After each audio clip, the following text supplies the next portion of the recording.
Hello everyone, मेरा नाम है अभिषेक और आप सबका स्वागत है हमारे परिवार सीकर्स डायरी में।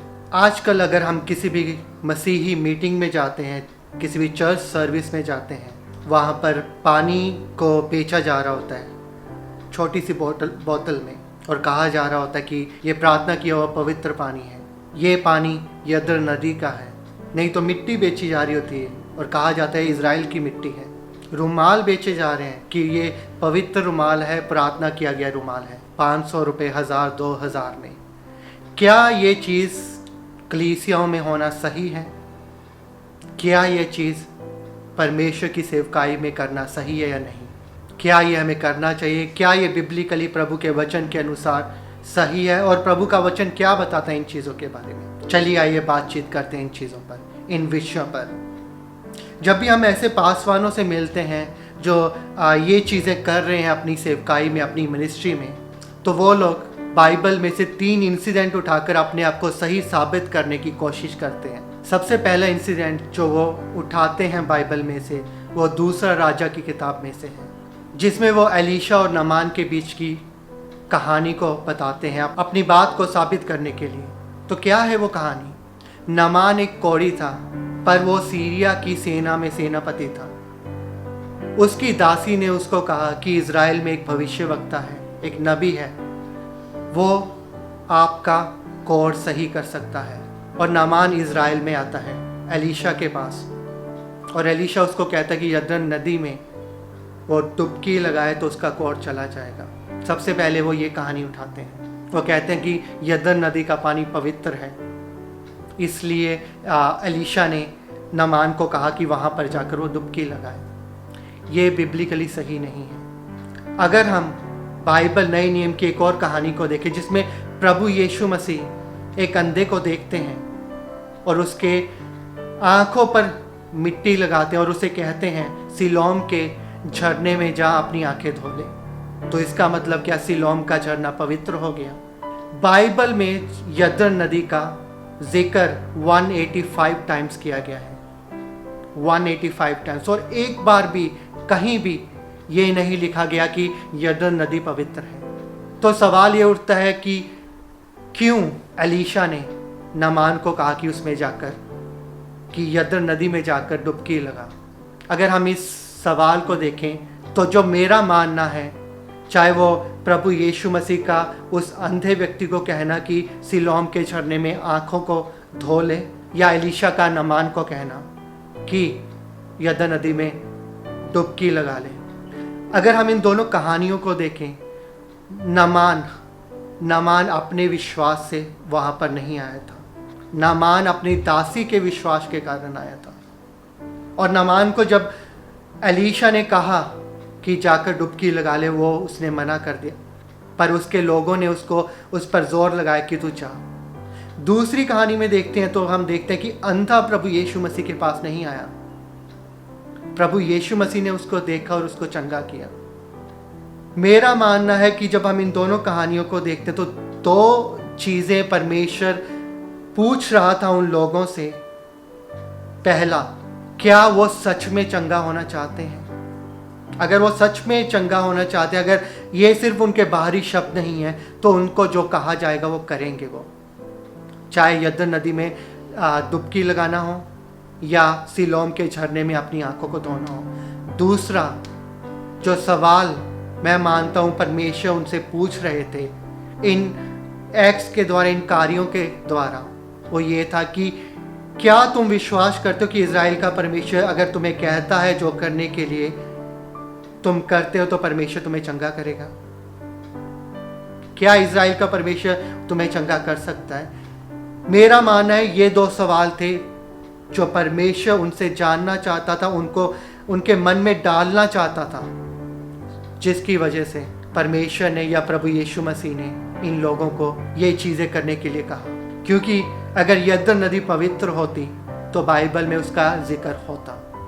दूसरा जो इंसिडेंट ये लोग उठाते हैं, वो उठाते हैं उस औरत का जिसको खून बहने की बीमारी थी। जब उसने प्रभु यीशु मसीह के कपड़े को छुआ, वो चंगी हो गई।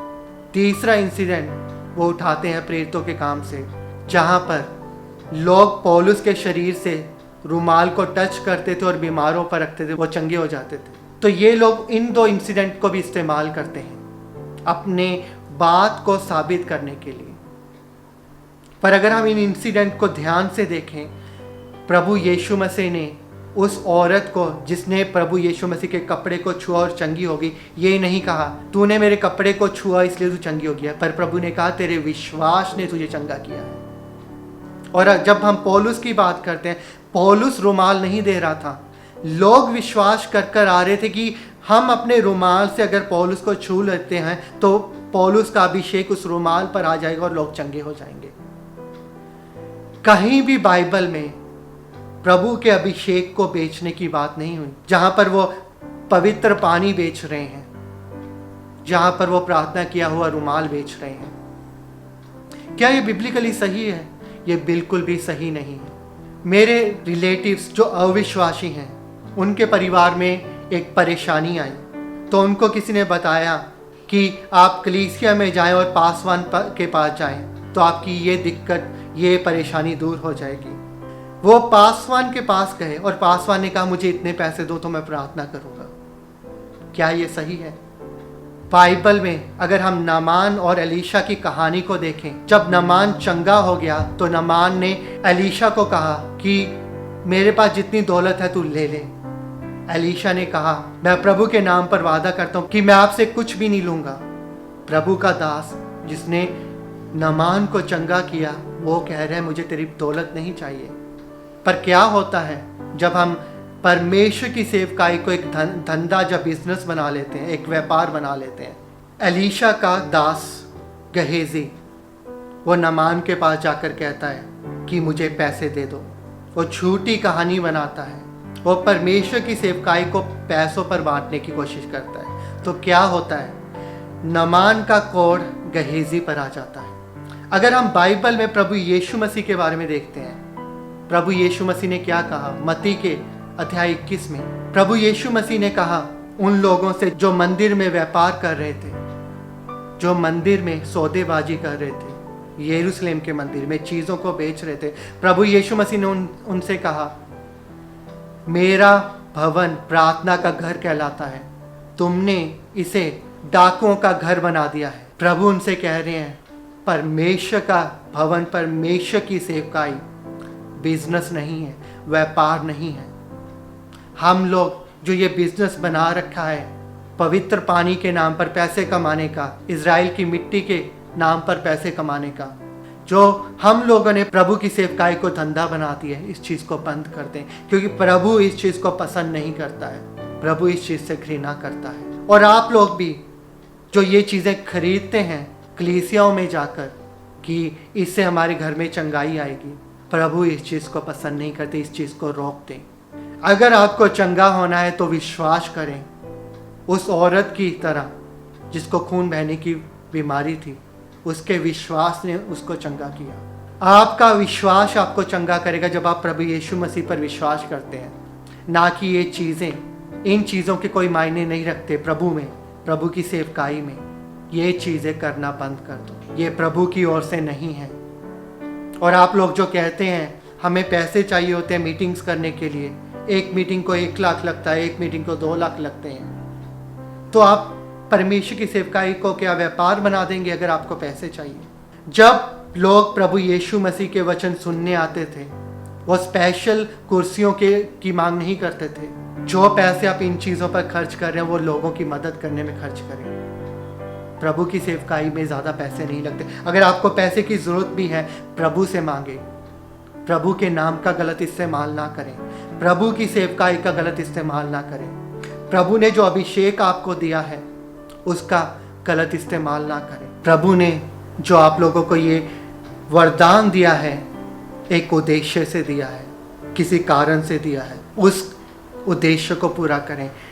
इस वरदान को व्यापार मत बना लें, इस सेवकाई को धंधा मत बना लें। प्रभु को ये चीज़ पसंद नहीं है। मंदिर में याद करें प्रभु यीशु मसीह को गुस्सा आया था इस चीज़ पर, जब उन्होंने प्रभु के भवन को डाकुओं का घर बना दिया था, व्यापारियों का घर बना दिया था। हमें ऐसा नहीं करना है। हमें सही शिक्षा को अपनी कलीसियाओं में लेकर आना, अपने लोगों के बीच में लेकर आना है।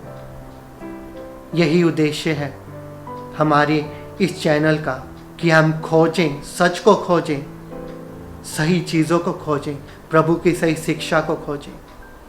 प्रभु आप सबसे प्यार करता है, हम आप सबसे प्यार करते हैं। प्रभु आप सबको आशीष दे। शालोम।